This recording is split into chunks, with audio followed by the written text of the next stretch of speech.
نحمده ونصلي على رسوله الكريم اما بعد فاعوذ بالله من الشيطان الرجيم بسم الله الرحمن الرحيم رب اشرح لي صدري ويسر لي امري واحلل عقدة من لساني يفقهوا قولي۔ ناظرین، پروگرام اللہ کے خوبصورت نام کے ساتھ آپ کی خدمت میں حاضر ہے۔ آج ہم انشاءاللہ العزیز اللہ سبحانہ تعالیٰ کے نام الخالق پر بات کریں گے۔ الخالق کا معنی ہے پیدا کرنے والا۔ حقیقت یہ ہے کہ اللہ سبحانہ تعالیٰ ہی ہر چیز کا خالق ہے، ان چیزوں کا بھی جو ہمیں نظر آتی ہیں اور ان کا بھی جو ہمیں نظر نہیں آتی۔ وہ زندگی کو بنانے والا، موت کو بنانے والا، الذی خلق الموت والحیات، جنت اور دوزخ کا پیدا کرنے والا، عرش کا پیدا کرنے والا، کرسی کا پیدا کرنے والا، آسمانوں اور زمین کا پیدا کرنے والا، پہاڑوں اور سمندروں اور دریاؤں کا پیدا کرنے والا، انسانوں اور حیوانوں کا پیدا کرنے والا، پرندوں اور ملائکہ کا پیدا کرنے والا، اس مٹی اور مٹی کے نیچے جو کچھ ہے اس سب چیزوں کا پیدا کرنے والا۔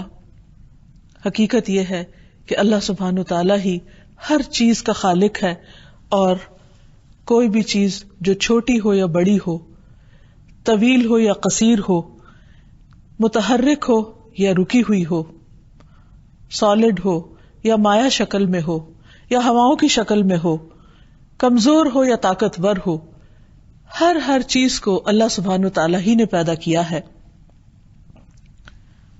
تو اس صفت پر ایمان لانا اور اس پر یقین رکھنا نہایت ضروری ہے۔ عربی میں خلق کا معنی یعنی پیدا کرنے کا معنی دو طرح سے استعمال ہوتا ہے۔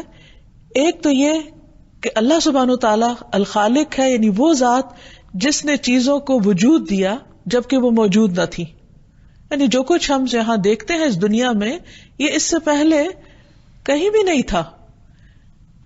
اس کا اندازہ کرنے والا، اس کا ڈیزائن بنانے والا اور اس کو وجود میں لانے والا، اس کو ایک خاص شکل دینے والا اللہ سبحانہ تعالیٰ ہی ہے، اور پھر اپنے ازلی علم کی بنا پر اس نے ان سب چیزوں کی تقدیر بنائی ہے۔ اسی نے ان کو پلان کیا اور اسی نے ان کو وجود بخشا، جبکہ اس سے پہلے ان چیزوں کا کچھ بھی کسی کو نہ علم تھا اور نہ ہی اندازہ تھا، اور نہ ہی کوئی اور اس کی اس صفت میں یعنی صفت خلق میں کوئی اس کا شریک تھا۔ تو اللہ سبحانہ تعالیٰ ہی هو اللہ الخالق البارئ المصور لہ الاسماء الحسنى، وہی ہے اللہ جو خالق ہے، گھڑنے والا، ڈھالنے والا، صورت دینے والا، اور سب اچھے اچھے نام اسی کے ہیں۔ قرآن مجید میں اللہ تعالیٰ فرماتے ہیں یا ایھا الناس اذکروا نعمت اللہ علیکم، اے لوگو اللہ کی نعمت کو یاد کرو جو اس نے تم پر کی ہے۔ هل من خالق غیر اللہ، کیا اللہ کے سوا کوئی اور بھی پیدا کرنے والا ہے؟ حقیقت یہ ہے کہ پوری کائنات کی تخلیق کوئی معمولی کام نہیں ہے۔ اللہ سبحانہ تعالیٰ نے چھوٹی سے لے کر بڑی ہر چیز کو جو بنایا اس میں ایک نشانی ہے، اور ان تمام چیزوں پر غور و فکر سے انسان اللہ سبحانہ تعالیٰ کو پہچان سکتا ہے۔ اسی لیے اللہ تعالیٰ فرماتے ہیں کہ کائنات میں اور خود تمہارے اپنے نفسوں کے اندر ایک نشانی ہے۔ اس نشانی سے ہمیں اللہ سبحانہ تعالیٰ کی معرفت حاصل کرنی ہے، اس کی عظمت کو پہچاننا ہے، اور جس مقصد کے لیے اس نے ہمیں پیدا کیا ہے اس مقصد کو پورا کرنا ہے۔ آدم علیہ السلام کی تخلیق پر غور کیجئے کہ کس طرح اللہ سبحانہ تعالیٰ نے ان کو بنایا۔ رسول اللہ صلی اللہ علیہ وسلم نے فرمایا بے شک اللہ تعالیٰ نے ساری زمین سے مٹھی بھری اور اس سے آدم علیہ السلام کو پیدا کیا۔ یہی وجہ ہے کہ اولاد آدم زمین کی مٹی کی نوعیت کے مطابق پیدا ہوئے ہیں، کوئی سرخ ہے، کوئی سفید ہے، کوئی سیاہ ہے اور کوئی درمیانی رنگت کا ہے، کوئی نرم ہے تو کوئی سخت ہے، کوئی خبیث ہے تو کوئی طیب ہے۔ اور پھر یہ کہ اللہ سبحانہ تعالیٰ نے کس بہترین شکل میں انسان کو جوڑا اور بہترین حالت پر پیدا کیا، لقد خلقنا الانسان فی احسن تقویم، اور باقی تمام چیزوں کو اس کے لیے مسخر کر دیا، اس کی خدمت میں بنایا اور انسان ان سے بھرپور فائدے اٹھا رہا ہے.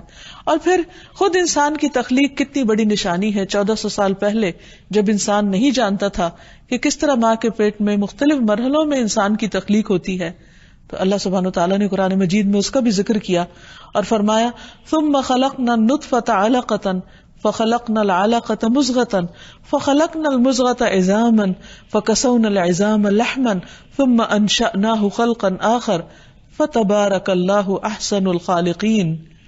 پھر ہم نے اس قطرے کو ایک جمع ہوا خون بنایا. اور یہ کہاں پر سارا عمل ہو رہا ہوتا ہے؟ ماں کے پیٹ میں 3 پردوں کے اندر، اندھیروں پر اندھیروں کے اندر.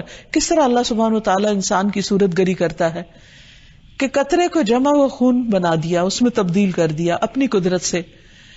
پھر ہم نے اس جمع ہوئے خون کو ایک بوٹی بنایا، پھر اس بوٹی کو ہڈیاں بنایا، پھر ہم نے ان ہڈیوں کو گوشت پہنایا، پھر ہم نے اسے ایک اور ہی صورت میں پیدا کر دیا. یعنی انسان اپنے آغاز کو دیکھے اور پھر جس طرح مختلف مرحلوں کو طے کرتے ہوئے وہ ایک بہترین شکل میں آ جاتا ہے. لقد خلقنا الانسان فی احسن تقویم، بہترین حالت پر. تو یہ اللہ سبحانہ تعالیٰ کی قدرت کی بہت بڑی نشانی ہے. فرمایا سو بہت برکت والا ہے وہ جو پیدا کرنے والوں میں سب سے اچھا ہے. سورۃ السجدہ میں فرمایا الذی احسن کل شیء خلقہ وبدأ خلق الانسان من طین، جس نے اچھا بنایا ہر چیز کو جو بھی اس نے پیدا کی، اور انسان کی پیدائش تھوڑی سے مٹی سے شروع کی. یعنی معمولی مٹی سے انسان کی تخلیق کا آغاز کیا اور پھر کس طرح انسان زمین پر مختلف طریقے سے پھیلتے چلے جا رہے ہیں. اور حقیقت یہ ہے کہ یہ اس کا بنانا جو ہے یہ ہیپیزڈ نہیں ہے کہ جس کو جو جی چاہا سائز دے دیا. مختلف چیزوں کا سائز اس نے خود متعین کیا، ان کی رنگت کو، ان کے ٹیکسچر کو، ان کے اندر پائی جانے والی مختلف صلاحیتوں کو. کسی چیز کو کھانے کے قابل بنائے، کسی چیز کو دیگر استعمال کے قابل بنائے. کچھ چیزیں انسان کے لیے بنا کر پہاڑوں میں ذخیرہ کر دی، کچھ زمین کے اندر ذخیرہ کی ہوئی ہیں کہ وقت کے ساتھ ساتھ ان کو انسان نکالتا ہے. اللہ سبحانہ وتعالیٰ نے انسان کو صرف ایک بار پیدا نہیں کیا، بلکہ پیدا کرنے کے بعد جب اسے موت دے گا تو پھر دوبارہ بھی پیدا کرنے پر قادر ہے.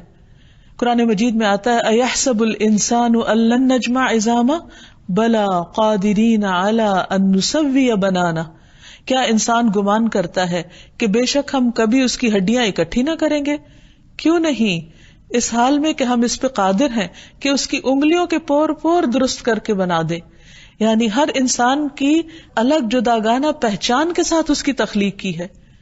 اور آج ہزاروں سال کے بعد انسان نے جانا کہ انسان کے اپنے ہی ہاتھوں کے اندر اس کے جو پور ہیں اس کے اندر اس کی پہچان موجود ہے. یعنی ہر شخص کا جو انگوٹھا ہے وہ دوسرے سے مختلف ڈیزائن رکھتا ہے.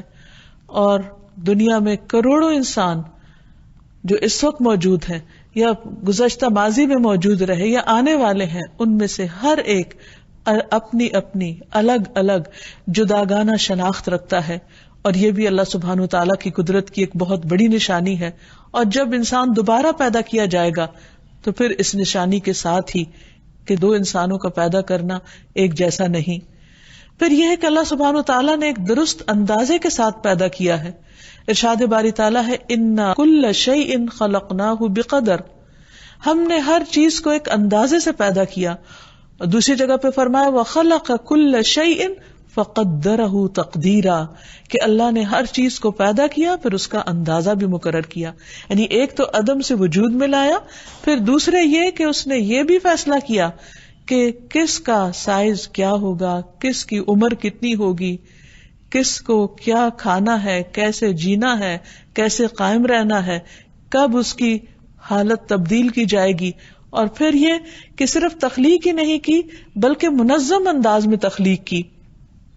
قرآن مجید میں اللہ تعالیٰ فرماتے ہیں کیا تم واقعی اس کا انکار کرتے ہو کہ جس نے زمین کو 2 دن میں پیدا کیا تم اس کے لیے شریک بناتے ہو.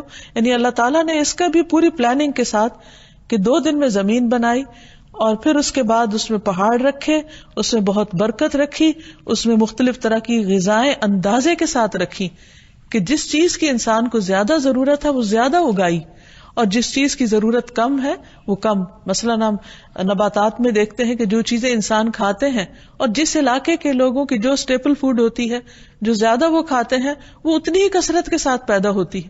اس کے مقابلے میں جو دوائیں ہوتی ہیں یا ایسے پودے ہیں کہ جن کی انسان کو کبھی کبھار ضرورت پڑتی ہے وہ کم مقدار میں پیدا ہوتے ہیں. پھر اسی طرح اللہ سبحانہ وتعالیٰ نے آسمان کو بنایا اور زمین اور آسمان دونوں سے کہا کہ خوشی سے آؤ یا ناخوشی سے, تو وہ خوشی سے آئے, یعنی اللہ سبحانہ وتعالیٰ کی بات ماننے والے تھے. اسی طرح ایک اور حدیث سے بھی ہمیں پتہ چلتا ہے کہ رسول اللہ صلی اللہ علیہ وسلم نے فرمایا کہ اللہ سبحانہ وتعالیٰ نے مٹی کو ہفتے کے دن پیدا کیا, یعنی سیٹرڈے کے دن, پہاڑوں کو اتوار کے دن پیدا کیا, درختوں کو پیر کے دن پیدا کیا, مکروہات منگل کے دن پیدا کیے گئے, نور کو بدھ کے دن پیدا کیا, اور جمعرات کے دن زمین میں چوپائے پھیلائے, اور آدم کو جمعہ کے دن عصر کے بعد مخلوق میں سب سے آخر میں جمعہ کی گھڑیوں میں سے آخری گھڑی عصر اور رات کے درمیان پیدا فرمایا. یعنی انسان کو پیدا کرنے سے پہلے اللہ سبحانہ وتعالیٰ نے اس کے لیے وہ تمام چیزیں فراہم کر دی جو اس کی ضرورت ہو سکتی تھی. بالکل اسی طرح جیسے اب بھی جب کوئی بچہ پیدا ہوتا ہے تو اللہ سبحانہ وتعالیٰ اس کے رزق کا انتظام اس کے ماں کے سینے میں اس کی پیدائش کے ساتھ ہی کر دیتے ہیں. یعنی اللہ سبحانہ وتعالیٰ نہ صرف یہ کہ پیدا کرتا ہے بلکہ اس کے ساتھ ساتھ انسان کی زندگی کے سامان بھی, چھوٹے ہوں یا بڑے, ان کا بھی انتظام کرتا ہے. پھر آپ دیکھیے کہ اس کی تخلیق میں کوئی اس کا شریک بھی نہیں ہے, وہ جو چاہتا ہے پیدا کرتا ہے, اس کی تخلیق کو کوئی بدل نہیں سکتا, اور پھر وہ اکیلا ہی خالق ہے. اللہ تعالیٰ فرماتے ہیں خلق السماوات بغیر عمد ترونها والقى في الارض رواسي ان تميد بكم وبث فيها من كل دابة وانزلنا من السماء ماء فانبتنا فيها من كل زوج كريم هذا خلق الله فاروني ماذا خلق الذين من دونه بل الظالمون في ضلال مبين. اس نے آسمان کو ستونوں کے بغیر پیدا کیا. یعنی حیرت کی بات ہے کہ اتنی وسیع و عریض چھت اور وہ قائم ہے اور اس کے نیچے کوئی ستون نہیں. اس نے آسمان بنایا اور اس کی چھت خوب اونچی اٹھائی اور بغیر ستونوں کے اس کو قائم کیا, اور زمین میں پہاڑ رکھ دیے تاکہ وہ تمہیں ہلا نہ دے. یعنی زمین کو ہمارے رہنے کے قابل بنایا اور اس میں طرح طرح کے جانور پھیلا دیے. پھر آسمان سے پانی اتارا. اگر صرف زمین سے پانی پیدا ہوتا تو انسان کی ساری ضروریات پوری نہیں ہو سکتی تھی. کس طرح اس نے واٹر سائیکل کا انتظام کیا اور سمندروں کے اندر سے پانی کو ہوا کے ساتھ اٹھا کر دوبارہ ہمارے سروں پر لا کر ان کو بہترین طریقے سے بارش کی شکل میں اس پانی کو زمین پہ دوبارہ اتارا, جس سے نہ صرف یہ کہ انسان اور جانور سیراب ہوتے ہیں بلکہ اس سے طرح طرح کی عمدہ نباتات بھی اگائی جاتی ہیں. یہ ہے اللہ کی مخلوق. اللہ تعالیٰ فرماتے ہیں فَأَرُونِي مَاذَا خَلَقَ الَّذِينَ مِن دُونِهِ, مجھے دکھاؤ تو صحیح کہ اس کے سوا دوسروں نے کیا پیدا کیا. اور یہ کتنی حیرت کی بات ہے کہ انسان اللہ سبحانہ وتعالیٰ کی اس عظمت کو محسوس نہیں کرتا, جس کو دن رات وہ دیکھتا ہے اس کھلے آسمان کی شکل میں, پرسکون زمین کی شکل میں, مختلف طرح کے رنگ اور مختلف طرح کی خوبصورت کھانے پینے کی چیزوں کی شکل میں, کہ پھر بھی اس کا شکر کم ادا کرتا ہے. اس کے مقابلے میں اگر کوئی انسان زمین پر کچھ چھوٹی موٹی ایجاد کر لیتا ہے, یعنی اللہ ہی کی بنائی ہوئی چیزوں میں سے کوئی نئی چیز نکال کے اس کے کمبینیشن کے ساتھ ایک نئی شکل میں پیش کرتا ہے, تو انسان فوراً اس سے متاثر ہو جاتے ہیں, اس کی بات کو زیادہ توجہ سے سننے لگتے ہیں, اس کو اہل علم مانتے ہیں اور اس کی بات کا یقین کرتے ہیں. اور اس کے مقابلے میں اللہ سبحانہ وتعالیٰ نے جو کچھ اپنی کتاب میں فرمایا اور سچ فرمایا اس پر شک کرتے ہیں. یہ کس قدر ناقدری کی بات ہے. حقیقت یہ ہے کہ انسان اور جو کچھ انسان کی ضرورت ہے وہ سب کچھ اللہ سبحانہ وتعالیٰ ہی نے پیدا کیا ہے, لیکن پھر بھی انسان اللہ سبحانہ وتعالیٰ کا حق ادا نہیں کرتا. اللہ تعالیٰ فرماتے ہیں نحن خلقناکم فلولا تصدقون, ہم نے تمہیں پیدا کیا ہے, تم تصدیق کیوں نہیں کرتے, اس بات کو سچ کیوں نہیں مانتے. کیونکہ اگر انسان اس چیز کو مان جائے تو پھر اسے یہ ماننے میں کچھ مشکل نہیں کہ مجھ پر سب سے بڑا حق اس ذات کا ہے جس نے مجھے یہ سب کچھ دیا ہے. میرا جسم, میری عقل, میری بولنے کی قوت اور میرے پاس جو بھی کچھ ہے وہ سب کچھ اسی کا دیا ہوا ہے، اسی کی عنایت ہے، اسی کی رحمت ہے، لہذا سب سے بڑا حق بھی اسی کا ہے مجھ پر۔ اللہ سبحانہ تعالیٰ فرماتے ہیں ام خلقوا من غیر شیء ام هم الخالقون ام خلقوا السماوات والارض بل لا یوقنون، یا وہ کسی چیز کے بغیر ہی پیدا ہو گئے یا وہ خود پیدا کرنے والے ہیں۔ یعنی انسان کیسے یہ کہہ سکتا ہے کہ یہ کائنات خود بخود بن گئی اور کوئی اس کا پیدا کرنے والا نہیں؟ فرمایا کیا انہوں نے بنایا؟ یعنی کوئی بھی چیز جو کریشن ہے، جو کریٹڈ ہے، جو بنائی گئی ہے، تو صاف ظاہر ہے کہ اس کا کوئی بنانے والا ضرور ہے۔ یہ کیسے خود بن گیا؟ یہ خود نہیں بن سکتا۔ مثلا اگر کوئی یہ کہے کسی بڑے محل کو دیکھ کر کہ یہ خود ہی چند اینٹیں اڑ کر آئیں اور اکٹھی ہوئیں اور انہوں نے ایک خاص شکل بنا لی اور پھر اچانک اس کے اوپر چھت بھی آ گئی اور اس کے اندر لائٹیں بھی لگ گئی اور لائٹیں بھی خود ہی جل گئی، تو ایک معمولی مکان کے بارے میں ہم یہ نہیں کہہ سکتے۔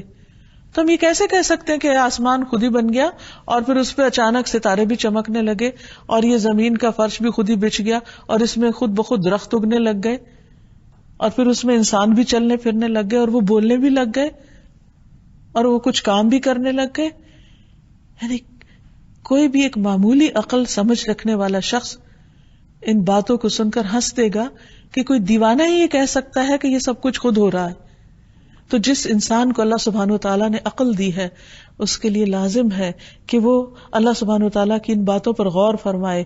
اللہ تعالیٰ کہتے ہیں ام خلقوا من غیر شیء ام هم الخالقون، کیا وہ کسی چیز کے بغیر پیدا ہو گئے یا وہ خود پیدا کرنے والے ہیں؟ ام خلقوا السماوات والارض، کیا انہوں نے آسمان و زمین کو پیدا کیا؟ نہیں، ہم تو آسمان تک پہنچ بھی نہیں سکتے، اس کا ہاتھ بھی نہیں لگا سکتے، ہمیں تو آج تک یہ نہیں پتا کہ اس کی اصل حقیقت کیا ہے۔ بنانا تو بہت دور کی بات ہے۔ پوری دنیا کے انسان مل جائیں، اکٹھے ہو جائیں اور وہ یہ چاہیں کہ آسمان جیسی کوئی چیز زمین پر ہی کھڑی کر کے دکھائیں تو وہ اس قابل نہیں ہے قطعاً، ہرگز بھی۔ تو پھر اللہ تعالیٰ فرماتے ہیں بل لا یوقنون، اصل بات یہ کہ وہ یقین نہیں رکھتے، ان کے یقین میں کمی ہے۔ حقیقت یہ ہے کہ ہر چیز کا خالق اللہ ہے اور اس کی تخلیق میں کسی قسم کا کوئی نقص نہیں پایا جاتا۔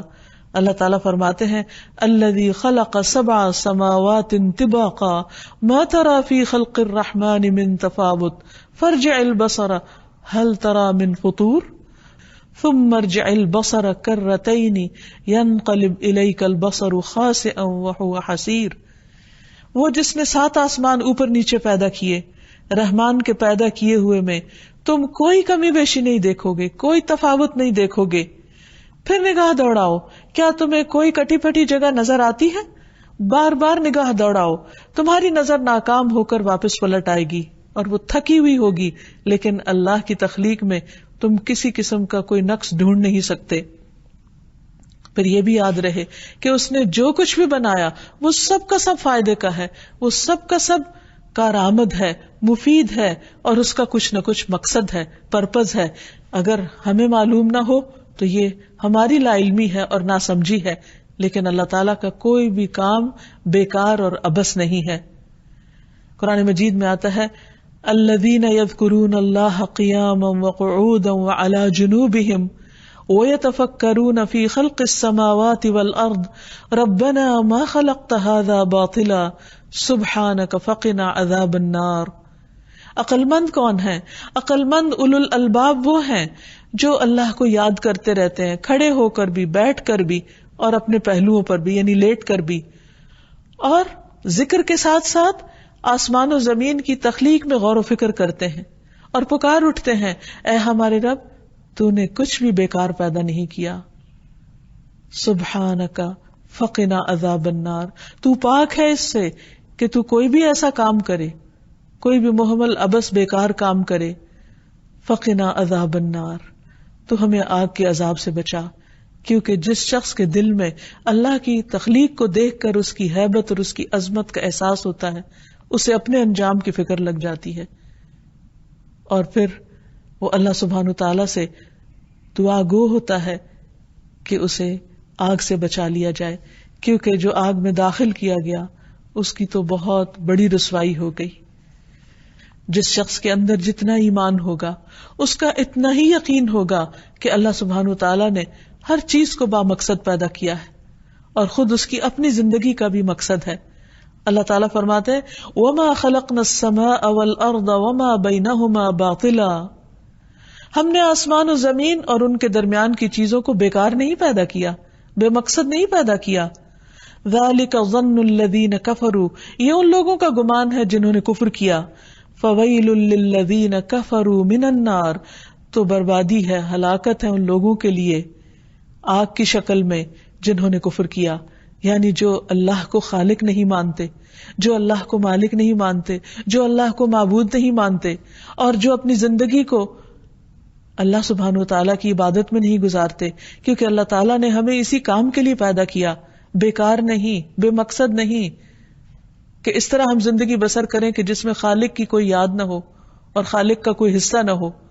ہم اپنی مرضی سے کھائیں پیئیں اور اپنی مرضی سے سوئیں جاگیں اور اپنی مرضی کے سب کام کریں. نہیں، یہ دنیا ہماری بنائی ہوئی نہیں ہے، ہمارے رب کی بنائی ہوئی ہے، الخالق کی بنائی ہوئی ہے. اس پر رہتے ہوئے اس کی مرضی کے مطابق ہمیں کام کرنے ہوں گے. اللہ تعالیٰ فرماتے ہیں افحسبتم انما خلقناکم عبثا، کیا تم سمجھتے ہو کہ ہم نے تمہیں یوں ہی بیکار پیدا کر دیا؟ وانکم الینا لا ترجعون، اور تم ہماری طرف پلٹائے نہ جاؤ گے، واپس نہ لائے جاؤ گے. اللہ سبحانہ وتعالیٰ نے انسان کو بامقصد پیدا کیا اور اس کی رہنمائی کے لیے پیغمبر بھیجے. اس نے ساری کائنات کو رہنمائی دی، سورج کو بتایا اسے کیا کام کرنا ہے، چاند کو پیدا کر کے بتایا کہ اس کی زندگی کا کیا مقصد ہے، ہر پودے، ہر پتھر اور پہاڑ اور دریا اور دریاؤں کے اندر رہنے والی مخلوق کو بتایا کہ وہ کس کام کے لیے پیدا ہوئے ہیں. اللہ سبحانہ وتعالیٰ نے ہر چیز کو پیدا کیا اور اس کو اس کی زندگی کا مقصد بتایا.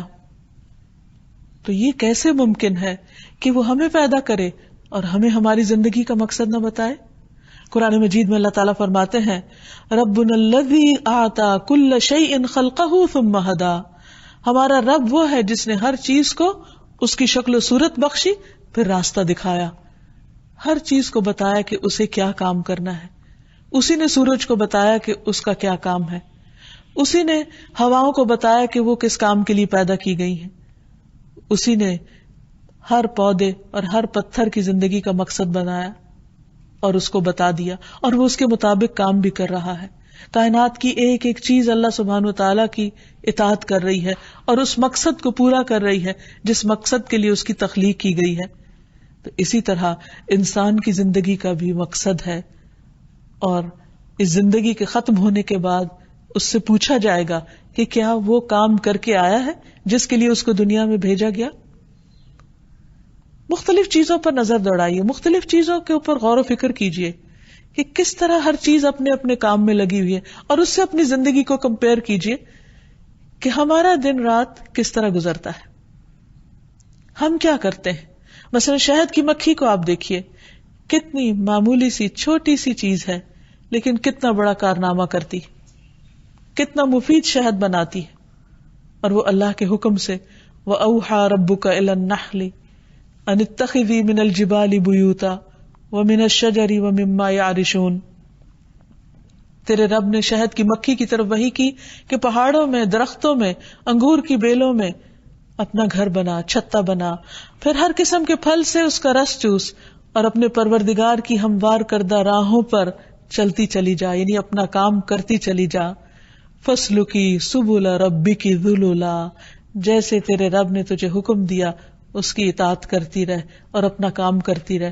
اور شہد کی مکھی اپنی پیدائش سے لے کر اپنی موت تک مسلسل کام میں لگی رہتی ہے، اور کتنی مفید، فائدہ مند، شفا بخش چیز انسان کے لیے تیار کرتی ہے.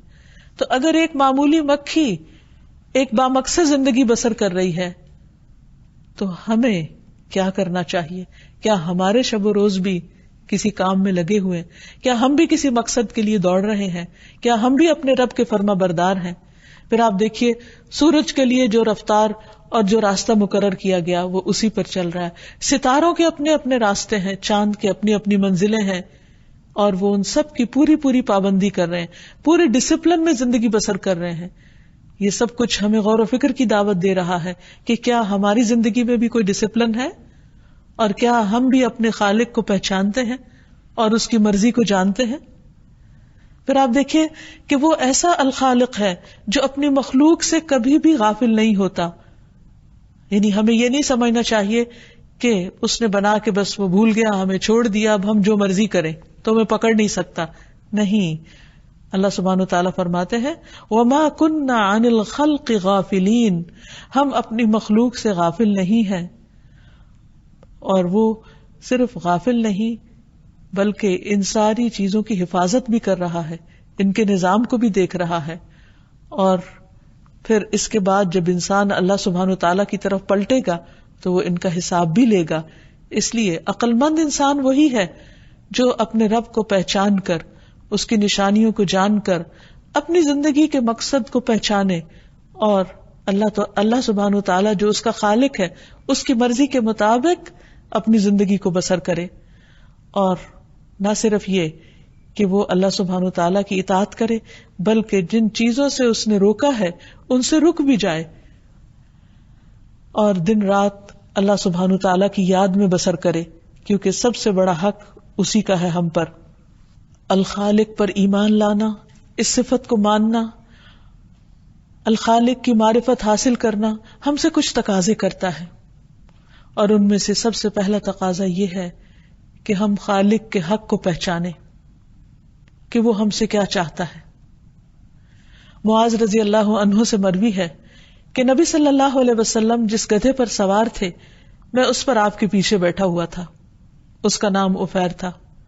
آپ نے مجھ سے فرمایا اے معاذ، کیا تمہیں معلوم ہے کہ اللہ تعالیٰ کا حق اپنے بندوں پر کیا ہے؟ یعنی خالق اپنی مخلوق سے کیا چاہتا ہے اور بندوں کا حق اللہ تعالیٰ پر کیا ہے؟ میں نے عرض کیا اللہ اور اس کا رسول ہی زیادہ جانتے ہیں. آپ نے فرمایا اللہ کا حق اپنے بندوں پر یہ ہے کہ وہ اس کی عبادت کرے اور اس کے ساتھ کسی کو شریک نہ ٹھہرائیں، کیونکہ کوئی اس جیسا ہے ہی نہیں. اور بندوں کا حق اللہ پر یہ ہے کہ جو بندہ اللہ کے ساتھ کسی کو شریک نہ ٹھہراتا ہو اللہ تعالیٰ اس کو عذاب نہ دے.